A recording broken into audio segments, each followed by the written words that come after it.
Hi guys, welcome back to the channel. और आज हम लोग बात करेंगे trade analysis for 30th Jain 2026 जो कि आज का डेट है। तो आज एक बहुत इंटरेस्टिंग चीज हुआ मेरे साथ। मेरे एक अंकल है, वो मुझे पूछ रहे थे, मतलब कॉलोनी का अंकल है, वो पूछ रहे थे कि गोल्ड क्या 1.5 लाख के आसपास आ सकता है। मैंने उनको एक ही बात कहा कि देखो, I don't know, maybe आ सकता है, मे बी नॉट, पर डिपेंड करता है सेंट्रल बैंक्स के ऊपर। तो वो भड़क गए, वो बोले कि तुम कैसे ट्रेडर हो, तुम बोल नहीं सकते। देखो, as a trader we can only see the charts, और हम लोग एक प्रिडिक्शन दे सकते हैं कि ऐसा हो सकता है। हमको भी हिस्ट्री देखना पड़ता है कि पहले क्या हुआ था, डिमांड और सप्लाई जोन कहाँ पे है। तो मैंने उनको बोला था कि गोल्ड करेक्शन आएगा, तो गोल्ड में करेक्शन भी आया है, लेकिन this is purely on my experience और जो सप्लाई डिमांड चल रहा है अभी, market experience. But I can not pin point and से कि हाँ गोल्ड 1.5 लाख के पास या फिर उससे नीचे आ जाएगा। ये तो कोई भी नहीं बता सकता। बट एनीवे, आज हम लोग स्टार्ट करते हैं इसी नोट पे। तो ये मेरा गोल्ड का चार्ट है, यू कैन सी। ये बहुत दिनों से मेरा ये ट्रेंड लाइन चल रहा था, एंड इसको छू के ही, ट्रेंड लाइन को छू के ही, 1 घंटे का चार्ट है by the way. Gold retreated to this order block, यहाँ से फिर ऑर्डर ब्लॉक को ये मिटिगेट करके फिर नीचे आया था, अभी डिमांड जोन में है। अभी 5000 का लेवल इसने एक बार ब्रीच कर दिया है। अगर ये फिर से ब्रीच होगा तो ये 4900 के लेवल्स पे आएगा। अगर गोल्ड को 1.5 लाख के आसपास आना है तो इट हैज़ टू गो कि अक्टूबर का लेवल्स जो था धनतेरस के आसपास, लाइक ये लेवल हो जाएगा। Not this level, maybe yes, अक्टूबर का ये लेवल अराउंड 4300 के आसपास जब आएगा, मे बी तब गोल्ड विल बी अराउंड 140, मतलब 1,40,000 के आसपास। But that is very bleak. नहीं आना तो नहीं चाहिए, क्योंकि यहाँ से, जो मैंने टेलीग्राम चैनल पे बोला था, कि यहाँ से गोल्ड शायद एक मोमेंटरीली ये पॉज लेगा रैली में, उसके बाद फिर से भाग जाएगा, क्योंकि एसेट क्लास है। देखो, अभी जो गोल्ड का जो पोजीशन है, ये जो करेक्शन है, ये तो मार्जिन कॉल के लिए हो रहा है। ये जो टॉप पे ये जो बना था, ये मार्जिन कॉल के लिए हुआ था। और फिर एक और कंडीशन भी है कि यहाँ पे फेड चेयरमैन जो जेरोम पावेल है, उसको रिप्लेस करने की प्लानिंग चल रहा है। प्लानिंग क्या, वो निकल ही जाएंगे। तो अभी वहां से देखो, अभी सब लोग जो हॉकिश थे, मतलब गोल्ड को लेके कि ये भागेगा, ज्यादा भागेगा, तो अभी जो स्पेकुलेटर्स थे वो अभी प्रॉफिट बुक कर रहे हैं।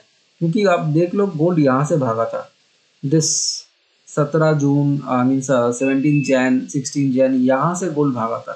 क्योंकि तभी यहाँ पे ट्रम्प एंड जेरोम पावेल का जो स्पैट था शुरू हुआ, उनके बीच एक कोल्ड वॉर चालू हुआ। फिर गोल्ड भाग गया कि हाँ, अगर ये ज़्यादा दिन चला तो गोल्ड मे बी रीचिंग 6000 7000 का लेवल। बट ये अभी नहीं होगा। Maybe we can see gold will retreat to 4600, maybe. ये नहीं भी हो सकता, I am not a astrologer, मैं प्रिडिक्ट नहीं कर सकता, बट हो सकता है, there is a chance and possibility. Anyway, ये गोल्ड का चार्ट है। अभी सिल्वर देख लेते हैं। सिल्वर में भी यही सीन है, but silver is depend on supply, क्योंकि गोल्ड गिर रहा है इसलिए सिल्वर भी गिर रहा है। ये भी मार्जिन कॉल पे चल रहा है। एंड सिल्वर का अभी जो चाइना में, शंघाई मार्केट में चल रहा है, अराउंड 140 या फिर 130 के लेवल पे चल रहा है प्रीमियम्स। यहाँ पर तो 97 के आसपास चल रहा है कॉमिक्स में। But this will also rise back to 130, around 40 के आसपास अभी जो मिल रहा है। अगर कोई एक्यूमुलेट करना चाहता है कर सकता है, इट्स अ गुड लेवल। क्योंकि सिल्वर का यूज़ तो है, इंडस्ट्रियल यूज़ तो है, और ये बढ़ेगा, घटेगा नहीं। But silver has short up, बहुत ज़्यादा शॉर्ट अप हो गया था। इतना रैली नहीं आता एक एसेट क्लास में इतना जल्दी। ग्रेजुअल राइज इज ओके, जैसे कि ये राइज हो रहा था अराउंड दिसंबर से, ये 58 से यहाँ पे 61, मतलब यू कैन सी कि 10 दिन में $10 ये भागा था। बट यहाँ पे जो ये भागा है दिस लेवल से, मतलब 26 9th जैन से अभी 30th जैन को, it has risen like around 25 यहाँ पे, और 21, लाइक $40 के आसपास ये भाग गया है इतना कम टाइम में। ये सब नहीं होता। और जब जब ये हुआ है, इतिहास गवाह है, वहाँ पे क्रैश आया है। और सिल्वर में भी एक्सपेक्टिंग कि ये क्रैश और भी थोड़ा डीप होगा, मे बी 90 ये टच करेगा, या फिर दिस जोन 86 का जोन, फिर यहाँ से फिर भाग जाएगा। तो ये था गोल्डन सिल्वर। और बिटकॉइन भी क्रैश किया है। Bitcoin is very volatile now it is, और वोलाटिलिटी भी चाहिए भाई, नहीं तो ट्रेड कैसे लोगे आप। बिटकॉइन में भी क्रैश हुआ है। जो भी यहाँ बिटकॉइन में ट्रेड कर रहा है वो संभाल के करना, क्योंकि बिटकॉइन कैन शॉर्ट अप। देखो, बिटकॉइन में भी शॉर्ट हो रहा है, लिक्विडेशन हो रहा है। ये जो लॉन्ग्स थे वो लिक्विड हो रहा है। तो बिटकॉइन का जो लेवल है 1 घंटे के चार्ट पे, आई कैन सी 75,000 का लेवल, यहाँ पे बुल्स बैठे हुए हैं। यहाँ तक जब टच करेगा, इसको टच करके बिटकॉइन ऊपर की तरफ जाएगा, उसके बाद अगर टेंशन फिर भी चलता रहा, बिकॉज़ आई डोंट थिंक कि फेड चेयरमैन जब रिप्लेस हो जाएगा, उसके बाद कोई टेंशन नहीं रहेगा। सो बिटकॉइन विल रैली अगेन। अभी बिटकॉइन में प्रेशर चल रहा है, एसेट क्लास में प्रेशर चल रहा है, बिटकॉइन में भी प्रेशर आ रहा है, सब प्रॉफिट बुक करके भाग रहे हैं। ये बिटकॉइन गया, अभी देख लेते हैं gold and silver. Indian market के हिसाब से 2,23,000 का लेवल अभी मार्क है मेरे चार्ट पे।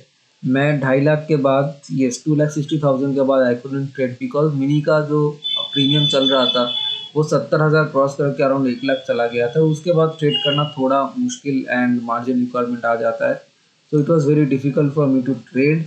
एंड गोल्ड में भी आप देख लो, ये अभी 1,57,000 चल रहा है। Maybe it will break 1,50,000, maybe, I don't know uncle, मुझे नहीं पता ये क्या होगा, बट हो सकता है, there is a chance. But अगर होगा तो आप खरीद लेना सोना। Okay, so next is Nifty. ये सिल्वर गोल्ड का chart, yes, let's close it up. Nifty में देख लेते हैं। See Nifty is trading within this range. ये पहले जो रेंज मैंने मार्क किया था, इसी में रेंज अभी भी चल रहा है। It has not broken. 600 point का रेंज है, इतना इजी ब्रेक भी नहीं होगा, बट ब्रेक नहीं करेगा, क्योंकि जब तक बजट में कोई कंफर्मेशन नहीं आ रहा है ना, तब तक कुछ नहीं होगा, क्योंकि सब लोग बैठे हुए हैं बजट में क्या होगा। आज एक अनाउंसमेंट हो गया कि एफडीआई का लिमिट बढ़ाने वाले हैं पीयूसी बैंक्स में। ये 1 महीना पहले भी अनाउंसमेंट आया था, तब कंफर्म नहीं था, आज शायद कंफर्मेशन या फिर कुछ आ गया। इसीलिए पीयूसी बैंक्स में आई बिलीव थोड़ा मूवमेंट भी आया था मोमेंटरीली। PUC banks, yes, 0.6%। अब पीयूसी बैंक्स देख लेते हैं।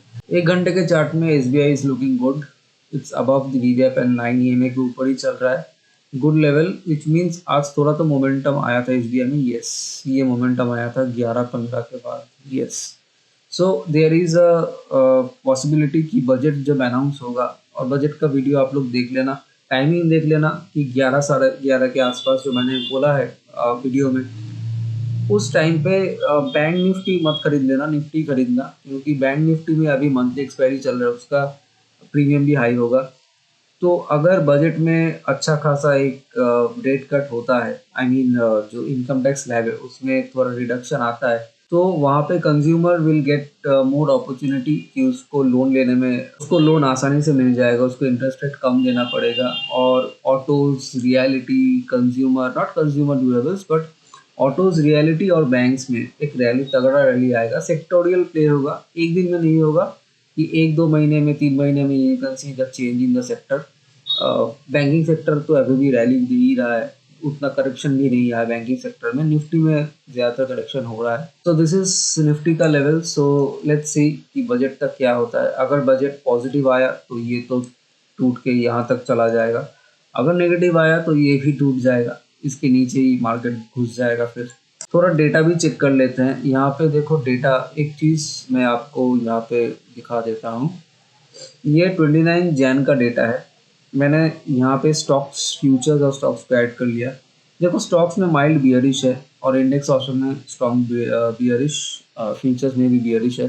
एफआईआई का डेटा और क्लाइंट डेटा तो मीडियम बुलिश, स्ट्रॉन्ग बुलिश, मतलब क्लाइंट मतलब हम लोग, मतलब बेवकूफ़ लोग जो है, तो वो जब बुलिश होते हैं तो ये बियरिश हो जाता है। And this is the right direction, क्योंकि एफआईआई और जो प्रो क्लाइंट है, मतलब प्रॉफिट्स जो है, वो हमेशा ही करेक्ट होते हैं। हम लोग ही बेवकूफ़ होते हैं, जब मार्केट ऊपर भागता है तो हम लोग बाई कर लेते हैं, फिर वो सेल कर देते हैं, वहाँ से प्रॉफिट बुक कर लेते हैं शॉर्ट सेल करके, और हम अपना पोजीशन लिक्विडेट कर देते हैं। This is the data. अभी एफआईआईज की हिस्ट्री भी देख लो, कल भी बियरिश 394 करोड़ कैश में, ये बियरिश, मतलब ये लोग माल बेच रहे हैं।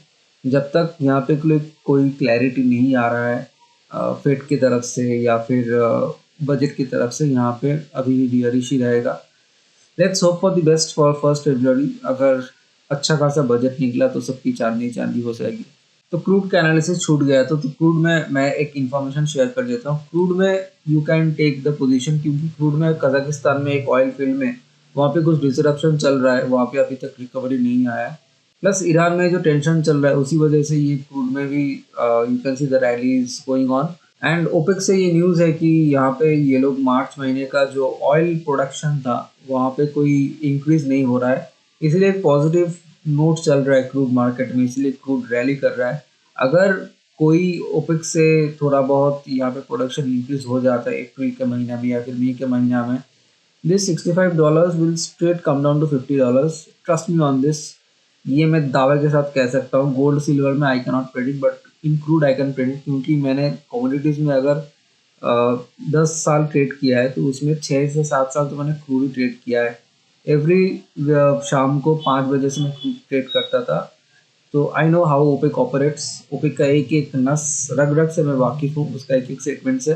तो अगर यहाँ पे प्रोडक्शन इंक्रीज हुआ, 100,000 बैरल्स भी यहाँ पे अगर प्रोडक्शन इंक्रीज हुआ, ये 58 का डॉलर, ये 55 तक गया था, ये $50 तक आ जाएगा। लेकिन इंडिया में तेल का जो कीमत है उसमें कोई कटौती नहीं होगी, क्योंकि आई डोंट नो ये क्या सीन चल रहा है, क्योंकि यहाँ पे इट्स बिलो $60 कितना दिन से यहाँ पे चल रहा था। बट मेरे स्टेट में तो 104 से मैं पेट्रोल खरीद रहा हूँ। That should have been come down to 90, but ये नहीं हो रहा है। लेट्स सी, अभी $50 के आसपास अगर चला जाएगा तो ये होगा कि नहीं, लेट्स सी। ओके, तो अभी बात करते हैं मैंने जो आज ट्रेड लिया था। मैंने क्यूपिड में ट्रेड लिया था, और क्यूपिड ये देखो आज मैंने जहाँ पे ट्रेड लिया था, let me switch back to ये 5 मिनट्स का चार्ट। तो मैंने जो क्यूपिड में ट्रेड लिया था, तो मैंने इस कैंडल पे लिया था, 418 पे लिया था, मतलब अराउंड दिस लेवल 418, यस, इस जोन में मैंने ट्रेड लिया था। क्योंकि देखो यहाँ पे एक अच्छा खासा वॉल्यूम भी आ रहा था, एंड जब भी ऐसा वॉल्यूम आता है, यू स्विच टू 2 मिनट्स का चार्ट, ठीक है ना। अगर इंक्रीमेंटल वॉल्यूम देखना है कि हाँ वॉल्यूम आ रहा है कि नहीं, better to switch to 2 minutes का चार्ट। यहाँ पे वॉल्यूम पैनल देख लो कि यहाँ पे वॉल्यूम कैसा आ रहा है, क्योंकि अगर 2 मिनट्स के चार्ट पे you can see the volume is rising, which means यहाँ पे big money is involving. So अगर big money is involving then why not take the trade. So मैंने भी आज इस कैंडल पे, इस जगह पे मैंने ट्रेड लिया था। टाइमिंग बहुत आज पहले मैंने ट्रेड लिया था। If I switch to the marker, ये टाइमिंग था 9:33। अब ये मत कहना कि आपने 15 मिनट्स और भी फॉलो नहीं किया। मैंने 15 मिनट्स और भी फॉलो किया है। ये देखो 9:30 इस कैंडल में जब ब्रेक आया है तभी मैंने एंट्री लिया है। तभी देखो एंट्री का क्राइटेरिया बहुत कुछ होता है। एक तो 15 मिनट्स चार्ट में यहाँ पे 4 मिलियन, और ये था 3.9 मिलियन, ये था 4 मिलियन, मतलब पहले 15 मिनट में ही यहाँ पे 30 लाख का वॉल्यूम जनरेट हो गया था। इसको ध्यान से सुनना। अगर पहले 10-15 मिनट में you can C a substantial amount of volume किसी भी स्टॉक में आ रहा है जो इसके एवरेज वॉल्यूम से बहुत ज़्यादा है। क्यूपिड का डेली का जो एवरेज वॉल्यूम है, let me show it to you, ये उतना ज़्यादा नहीं है। ये अगर मैं पिछले दिन की बात करूँ 377, मतलब यहाँ पे दिन भर में शायद यहाँ पे 50 लाख का वॉल्यूम आता था, लेकिन यहाँ पे 2 कैंडल में इसने 70 लाख का वॉल्यूम जनरेट कर चुका था। So this was a trigger for me कि मैं एंट्री कर जाऊँ यहाँ पे बिना दिमाग लगाए, क्योंकि big money is involve, I can see big candles are forming. तो जब यहाँ पे इतने बड़े बड़े कैंडल फॉर्म हो रहे हैं और बड़े लोग का पैसा यहाँ पे इन्वॉल्व हो रहा है, तो मैं क्यों ना एंट्री लूँ। इसीलिए यहाँ पे मैंने एंट्री ले लिया। मेरा बस 5 या फिर 6 रुपए का स्टॉप लॉस था, और मैंने 200 क्वांटिटीज एमटीएफ में लिया था। एंड क्यूपिड के साथ मैंने और भी कई स्टॉक्स आप लोगों को शेयर किया था टेलीग्राम चैनल पे। जिसने वो लिस्ट फॉलो किया उसने आज पैसा बनाया, और श्योर पैसा बनाया। एंड वेदांता भी मैंने शेयर किया था। वेदांता में एक गिरावट आया था, तो you have traded Vedanta, very good, you have made good profit. तो ये 418 के लेवल पे मैंने लिया था। मेरा स्टॉप लॉस इस कैंडल 414 या फिर 413 के आसपास है। Let me check the order book, मेरा ऑर्डर बुक भी खुला है। तो this was the position 4148 rupees. ये अराउंड 4300 चला गया था, और एग्जिट मैंने जब देखा कि ये 441 लेवल्स तक पहुंच गया तब मैंने उसको एग्जिट कर दिया। जब एग्जिट किया तो 439, थोड़ा तो ऐसा हो ही जाता है एग्जिट करने के टाइम पे। सो 5 रुपए का मेरा स्टॉप लॉस था। अभी देखो ये जो मेरा एग्जिट था, ये क्यों इतना इम्पोर्टेंट है एग्जिट आपके लिए। सी, यहाँ पे मैंने एक जोन मार्क करके रखा था कि इस जोन के आसपास, अराउंड दिस जोन, यहाँ पे एक रेजिस्टेंस काम करेगा, एंड दैट आल्सो वर्क। कि यहाँ पे देखो कितने बड़े बड़े कैंडल्स आ रहे थे। तो 1 घंटे के चार्ट में ये रेजिस्टेंस जोन था। तो जब मैंने देखा 440 एक राउंड नंबर था, उसी पे मैंने एग्जिट कर दिया। मैंने ये नहीं देखा कि अरे ये तो 440 के लेवल छू के ये 445 तक भी जा सकता है। लेट्स वेट एंड सी कि क्या होता है। मैं वेटिंग का गेम नहीं करता। मैंने पहले भी कह दिया कि मैं होप ट्रेडिंग मेरे डिक्शनरी से बाहर है। जब भी मैं होप ट्रेडिंग करने बैठूंगा तभी भी लॉस होगा। अगर आज भी मैं होप ट्रेडिंग करने बैठ जाता, तो देखो ये क्लोज हुआ है 400 रुपए में। मेरा 4,4200 का प्रॉफिट ये स्टॉप लॉस हिट करके और 14 रुपए नीचे जाके क्लोज हुआ है। भाई देखो, अगर तुमको ट्रेडिंग सीरियसली लेना है तो तुमको इसको बिजनेस की तरह ही देखना पड़ेगा। अगर तुमको लगता है कि हाँ मैं होप से बैठ जाऊँ, आज 4,000 दिया है, थोड़ा और रुक जाऊँ, शायद मुझे 5,000 मिल जाए, तो दिस इज़ वेरी रॉन्ग आपके दिमाग में चल रहा है। आपको इसको ठीक करना होगा, नहीं तो आप कभी भी प्रॉफिटेबल ट्रेडर बन नहीं पाओगे। अभी देखो, एग्जिट का 2 मेन कारण ये था। एक तो ये 440 का लेवल, मुझे एक अच्छा खासा प्रॉफिट हो गया। ये नहीं कि मैंने 4,000 देख लिया, मैंने प्रॉफिट कर दिया, no, this is a wrong psychology. 445 के लेवल्स के आसपास एक रेजिस्टेंस काम कर रहा है। मुझे पता है ये 440 का लेवल एक इंपॉर्टेंट रेजिस्टेंस है। अगर ये 445 का लेवल क्रॉस करके वहाँ पे कैंडल रुक रहा है, then I will take again another entry if it's possible. If it's not, then वहाँ पे मैं अपना ट्रेड क्लोज कर दूंगा। एंड देखो, सेकंड क्राइटेरिया भी है, एक तो मेरा एक्सपीरियंस है, प्लस यहाँ पे ये जो कैंडल फॉर्म किया ना 5 मिनट में, this is a indecision candle. आपको ये भी चेक करना होता है कि ऊपर में जब कैंडल क्लोज होने के लिए गया था, कैंडल क्लोज नहीं हो सका, ये भी क्लोज हो गया बिकॉज बायर्स एंड सेलर्स यहाँ पे इक्वल हो गए थे। जब मैंने यहाँ पे ट्रेड लिया था, आप बिलीव नहीं करोगे, 20 लाख बायर्स थे और 3 लाख सेलर थे। मतलब एग्रेसिवली बाइंग हो रहा था। जब यहाँ पे जाके प्राइस पहुंच गया, फिर जाके इस कैंडल पे आई कैन सी कि 20 लाख से घट के वो 10 लाख सेलर्स हो गए, आई मीन 10 लाख बायर हो गए, और वहाँ पे अराउंड सेलर्स 7 से 8 लाख था। मतलब वो एवरेज आउट हो रहा था। सो मुझे ऐसा लगा कि अभी यहाँ से मार्केट ऊपर भागने में थोड़ा तो स्ट्रगल करेगा, लेकिन मैं उस डिसीजन के लिए क्यों वेट करूँ। मेरे पॉकेट में जितना आ रहा है मैंने उसको बुक कर लिया। अगर मार्केट 445 लेवल्स के ऊपर जाके स्टे करता, then I will take the trade ना। जितना आ रहा है उसको तो बुक कर लो। तो मेरा टारगेट वही था कि मुझे 1:3 चाहिए था। मेरा 1000-1200 का स्टॉप लॉस था, 3600 का आ गया, 1:3 आराम से आ गया। लेकिन वो जाके 4500 के आसपास चल रहा था, 4300 के आसपास। मैंने वही तो अपना ट्रेड काट दिया। देखो, 1000 रुपये का डिस्प्ले पे 4000 कमा रहा हूँ, मतलब 4000, आई मीन 1:4 कमा रहा हूँ, which is more than enough. अगर 1:4 मैंने 4 दिन कमा लिया तो आप सोच लो 16,000, हफ्ते का 20,000 आ जाएगा। कब समझ रहे हो। So these are the conditions. आपको एक थोड़ा नोशन, आई मीन सेंस होना चाहिए मार्केट का कि कहाँ पे ये मार्केट जा सकता है। या फिर कैंडल के ऊपर अगर आपको चाहिए कि मैं कुछ नोट शेयर करूँ, कुछ दिन पहले मैं टेलीग्राम में एक कैंडल का नोट मैंने शेयर किया था। अगर उस नोट को आपने फॉलो किया होगा तो ये सब कैंडल भी वहाँ पे थे। So follow the candles, follow the market structure and observation. एक एक कैंडल में एक कहानी छुपा हुआ होता है, तो आपको उस कहानी को डिकोड करना पड़ेगा अगर आपको प्रॉफिटेबल बनना है। सो मैं देखो, मैं इतने साल से ट्रेड कर रहा हूँ, मुझे ये कैंडल्स देख के और ये स्टोरी समझ आ जाता है। जैसे कि ये देखो, ये ऊपर जाके फिर एक राइज तो हुआ, लेकिन इस कैंडल का हाई इसने ब्रेक नहीं किया, तो यहाँ से फिर से एक इंडिसिशन कैंडल बन गया। कैंडल का कलर मैटर नहीं करता, ठीक है। इंडिसिशन बन गया बाइंग में भी। फिर यहाँ से एक रिजेक्शन आके फिर मार्केट 9 EMA के नीचे आसपास घुस रहा था। ये EMA के डिस्टेंस से जितना दूर कैंडल रहेगा, आप सोच लेना कि यहाँ पे उतना ही तगड़ा बाइंग आ रहा है या फिर उतना ही तगड़ा सेलिंग भी हो रहा है। जब EMA के आसपास आ जाता है, मतलब प्राइस में बैलेंस आउट हो रहा है, बायर सेलर्स एक साथ मतलब एवरेज आउट हो रहा है। उसके बाद VWAP के नीचे मार्केट चला गया। इसके बाद तो मैं मार्केट में था भी नहीं। मैं भाई यहाँ पे निकल गया था 430 से लेवल पे। तो जब मैं निकल गया, मैंने क्या किया, सिस्टम को शट डाउन करके मार्केट से निकल गया। भाई मेरा डे हो गया है, मुझे कितना कमाना है। अगर देखो, आपका साइकोलॉजी ये है कि मेरा 30-40 हज़ार का लॉस चल रहा है, अभी 3,000 का प्रॉफिट दिख रहा है, थोड़ा और रुक जाता हूँ और 2,000 आ जाएगा। आप इस मेंटेलिटी से अगर नहीं बाहर निकल सकते, आपका कुछ नहीं हो सकता। मैं ये आपको गारंटी के साथ सर्टिफिकेट में लिख दे सकता हूँ, आपका कुछ नहीं हो सकता, आप फिर से लॉस करोगे।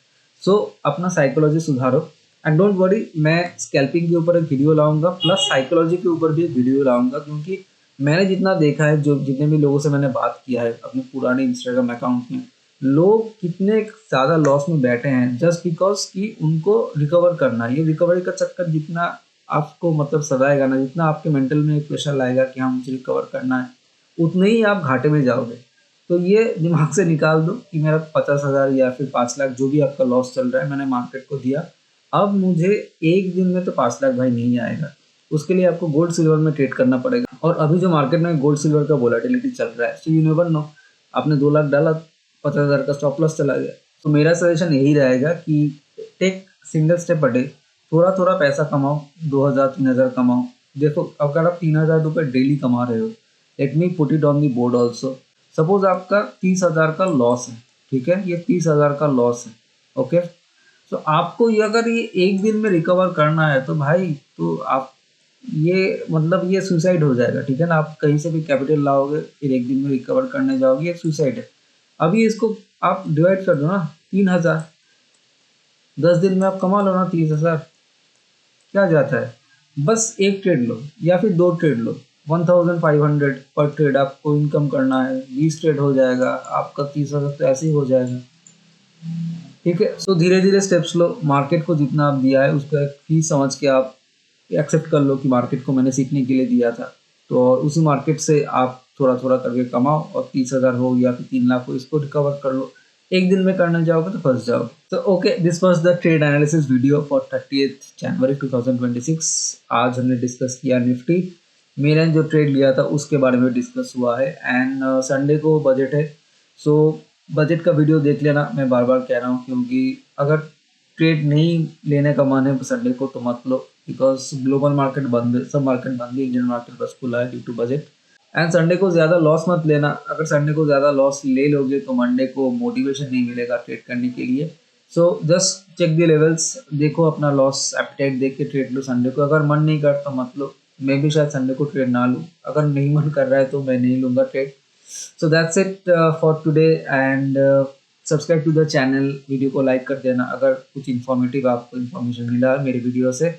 So okay, from that's it from my side, मिलते हैं किसी नेक्स्ट वीडियो में, तब तक के लिए goodbye and take care.